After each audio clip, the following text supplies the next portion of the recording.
এবং বিশেষ করে দেখেছেন ভোট ঠিক আসলেই। আমার প্রশ্নটা এখানেই প্রথমে তন্ময়দার কাছে, তন্ময়দা বোমাগুলো কে আনছে, কেন আনছে?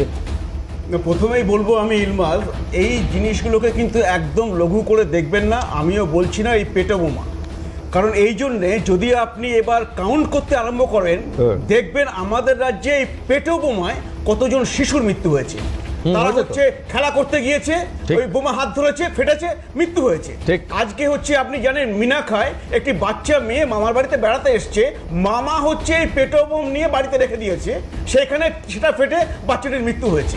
তো বাচ্চা শুধু নয় এবং বড়রাও যারা অ্যাডাল্ট তাদেরও আপনি যদি সেই বডিগুলো কাউন্ট করেন, আমি বলতে চাইছি না, তাহলে দেখবেন এই জঙ্গি কার্যকলাপে যা মৃত্যু হয়েছে তার থেকে আমাদের রাজ্যে অনেক বেশি মৃত্যু হয়েছে এই পেটো বোমাতে।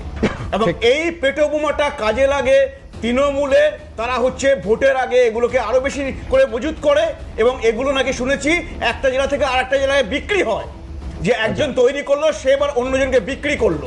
তো এই মানে এর একটা আলাদা অর্থনীতি আছে, একটা ইকোনমি রয়েছে। এইগুলো দেখো সবাই তো তৈরি করছে না, অনেকে আবার তৈরি করছে, একজন ভালো তৈরি করতে পারে তাকে আরেকজন কিনে নিয়ে গেল, কারণ সবটাই তো লাগবে তৃণমূলের নেটওয়ার্কিং এ।